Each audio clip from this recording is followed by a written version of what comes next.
दोस्तों, हमारा भविष्य पहले से ही लिखा होता है, ऐसा कई लोग मानते हैं अथवा कई लोग इस बात को पूर्ण रूप से नकार देते हैं। यह प्रश्न हमेशा से ही बहस का विषय बना रहता है। कहा जाता है कि जैसा हम इस जन्म में करते हैं वैसा परिणाम हमें अगले जन्म में मिलता है, जो कि कुछ हद तक यह बात सही भी है। आज की इस वीडियो में हम इसी विषय पर गहराई से चिंतन करेंगे और असल बात जानने की कोशिश करेंगे।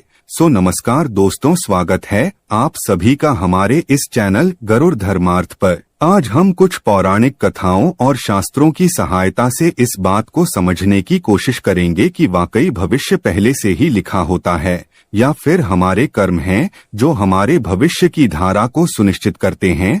तो चलिए शुरू करते हैं आज का यह टॉपिक। दोस्तों, कृष्ण कथा में हम देखते हैं कि आकाशवाणी हुई थी कि देवकी का 8वां पुत्र कंस का वध करेगा, लेकिन कंस ने यह बात सुनकर कहा कि वह मेरा वध तो तब करेगा जब मैं उसको उत्पन्न होने दूंगा। इस सोच के साथ जब भी देवकी के कोई बच्चा जन्म लेता तो कंस वहां आकर उसके जन्म से कुछ घंटों के भीतर ही मौत की नींद सुला देता था। लेकिन जब देवकी के 8वें पुत्र की बारी आई तो विधि विधान के साथ जन्म भी लिया और बाद में कंस का वध भी किया। ऐसा इसलिए हुआ क्योंकि कंस की मृत्यु की भविष्यवाणी हो चुकी थी। साथ ही कंस के जन्म से ही लिख दिया गया था कि उसकी मृत्यु कैसे होगी और किसके हाथों होगी। यही नहीं दोस्तों, इस संसार में जो भी मनुष्य जन्म लेता है उसके बारे में भविष्य पहले से ही लिख दिया जाता है। मनुष्य का जन्म कैसे होगा, कौन सी जगह होगा और उसके जीवन में कौन कौन सी परेशानियां आएंगी,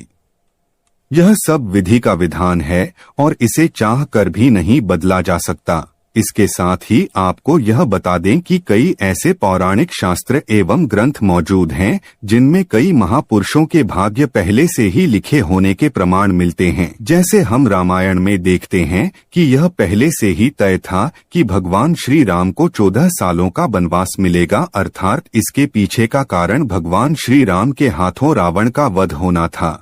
इससे आप ही सोचो कि अगर माता कैकेयी मंथरा के बहकावे में ना आती, ना ही श्री राम को माता सीता के साथ वनवास के लिए जाना पड़ता, तो सोचिए रावण का वध श्री राम के हाथों कैसे संभव होगा।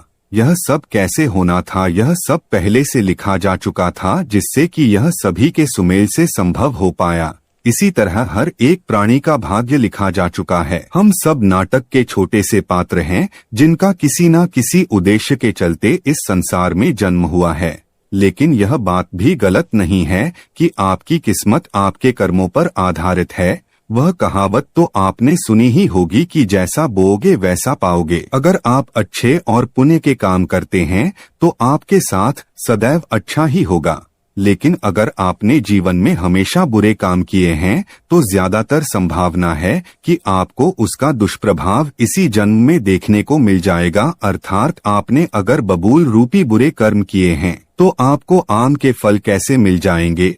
इसलिए हमारे शास्त्रों में हमेशा धर्म और पुण्य के कर्म करने की प्रेरणा दी गई है, क्योंकि यही वह रास्ता है जो हमें इस जन्म मरण के चक्कर से बाहर निकाल सकता है। वरना बुरे कर्म करने वालों को तो भगवान के चरणों में भी स्थान नहीं मिलता। यही नहीं दोस्तों, तुलसीदास जी ने भी इस बात को स्पष्ट रूप से एक चौपाई में कहा है कि कर्म ही प्रधान है, यानी कि जैसा मनुष्य कार्य करेगा वैसा उसे फल मिल जाएगा। इसी के साथ एक यह बात सामने आती है कि पांडु पुत्र अर्जुन के हाथों कर्ण का वध हुआ था। अर्जुन ने कहा कि माधव, मेरे हाथ कांप रहे थे और ये क्या, आपने मेरे अपने ही श्रेष्ठ का वध मेरे हाथों लिख दिया, ये कैसा भाग्य है। तो इस पे श्री कृष्ण ने कहा, हे पांडु पुत्र, मैं कौन होता हूँ किसी मनुष्य को प्रारब्ध देने वाला, ये तो करनी का फल है। जिस तरह उसने जीवन में कर्म किए उसे उसके फलस्वरूप परिणाम मिल गया।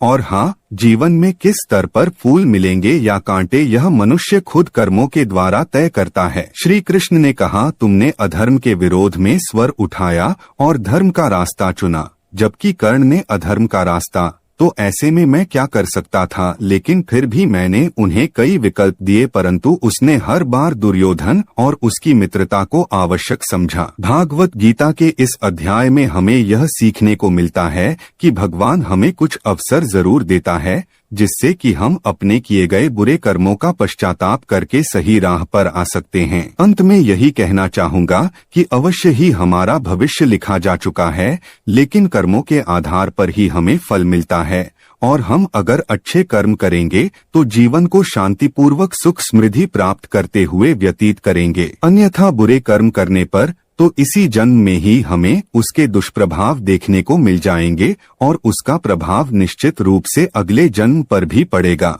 दोस्तों, इसी के साथ नीचे डिस्क्रिप्शन में दी गई वीडियो को भी ध्यान से देखें और भी अधिक जानकारी के लिए। आज के लिए इतना ही। मिलते हैं ऐसी ही एक और नई वीडियो में। तब तक के लिए नमस्कार, धन्यवाद।